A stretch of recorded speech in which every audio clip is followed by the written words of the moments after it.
Okay, we are now ready to start our Unit 2 section on cellular respiration. So I will be lecturing to half of this PowerPoint today, just to give you an overview of cellular respiration. Then we'll spend the next few days covering the details of glycolysis, Krebs cycle, and the electron transport chain. So I will be revisiting this diagram, this image, later on in the PowerPoint. I like to use it as an overview of the process.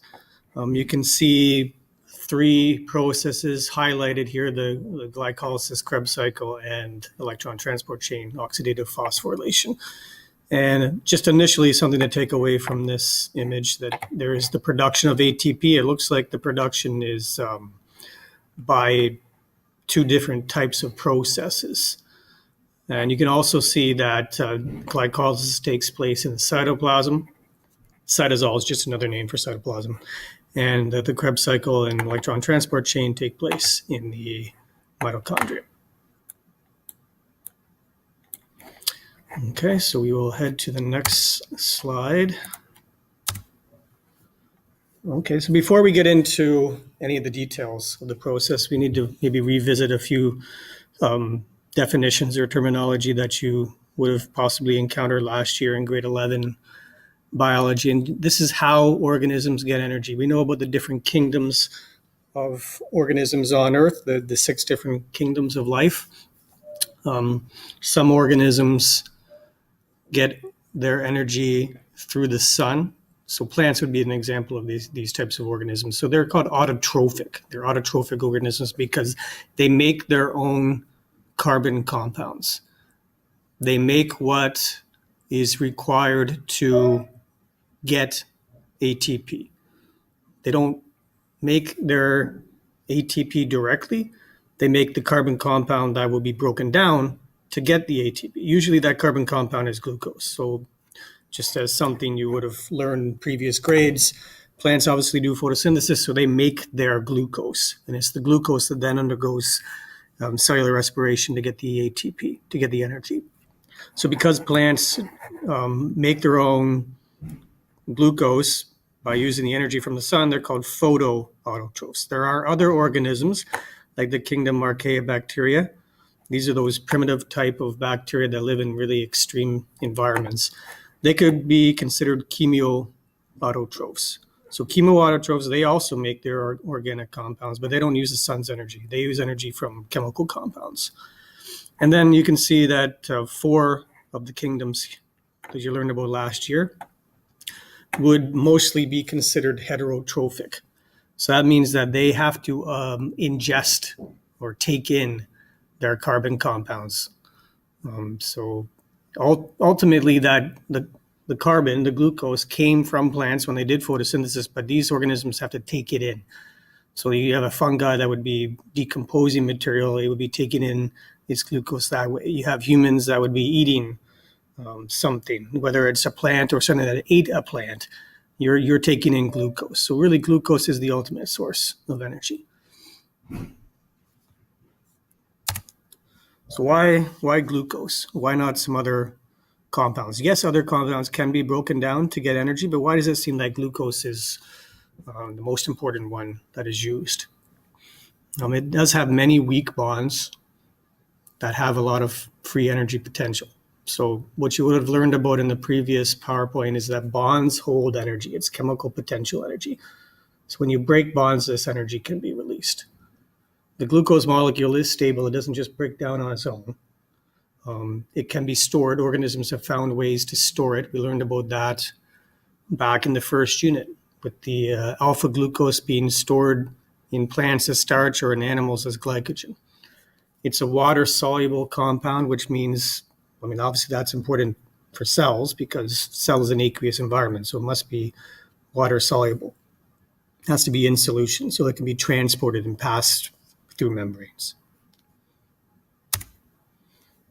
Here's the overall chemical equation for cellular respiration.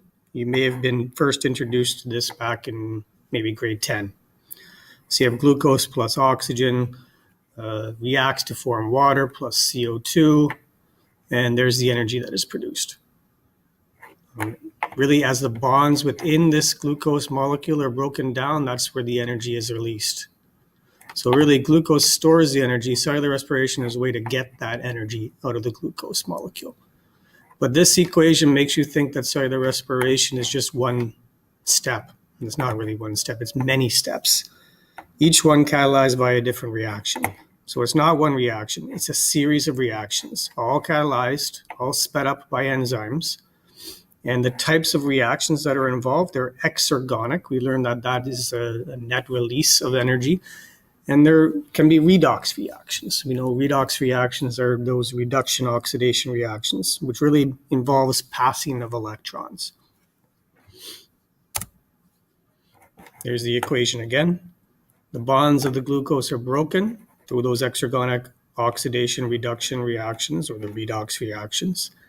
And more specifically, the glucose molecule is oxidized. Remember what that means? That means losing electrons. So it's going to be broken down, and in the process, it's being oxidized, and it's going to become CO2. So really, all the carbon that was in the glucose molecule will eventually be released as CO2. And an oxygen molecule is reduced to water. What does that mean? Well, it must have gained electrons. So you're going to see specifically when we get into the details of the electron transport chain where this oxygen is gaining its electrons. So there you can see the carbon being converted to CO2, and the hydrogen that's within the glucose molecule will eventually be put into water molecules. If you took a sample of glucose, just stuck it in a test tube and burned it on a Bunsen burner, then you would see this sort of reaction. So we learned what this little hump here is in the graph in the previous PowerPoint. That's the activation energy. So there is a amount of energy that's required to break all of the bonds within the glucose molecule. And at this state here, all the atoms would be free. That's called the transition state. And again, that was in the previous PowerPoint, the introduction to metabolism. Now the products are formed. So you can see because the products are lower than the reactants are, there's been a net release of Gibbs free energy. So that's what would happen if it was in the test tube. But that's not what happens in the cell. There's no way that you could have this massive release of energy all at once within a cell, nor could this activation energy be overcome just in the cell. So it's a series of steps, each catalyzed by a different enzyme that will eventually get the products produced. So that's what happens in cellular respiration. And in cellular respiration, you can see that it's only about 34% efficient. Only 34% of the energy that was in the glucose molecule actually gets into the ATP molecule. The rest is lost as heat. So a byproduct of cellular respiration is heat production, which can be a benefit to organisms because it's basically just living is providing enough energy to keep the body temperature at what it needs to be for all the enzymes to work. Okay, so let's move on to the next slide. Well, there's going to be a fair number of enzymes that you will come across when we start to go over the details of the different processes.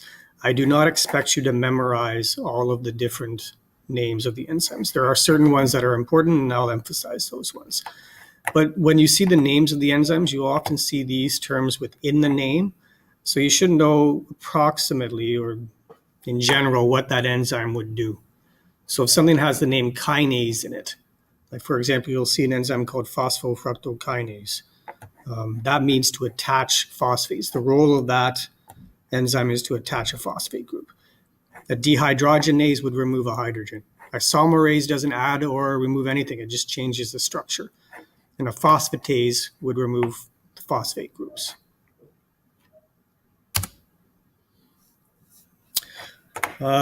Perhaps back in grade 11, you learned about the terms aerobic and anaerobic. Aerobic means requiring oxygen. Anaerobic means does not require oxygen. So again, you have the overall equation for cellular respiration. You can see that oxygen is right here. It's a reactant. And that is because it's the electron acceptor in the oxidation of glucose. Most organisms require oxygen So they have to have oxygen in this part of the equation. They cannot survive without it. So if that's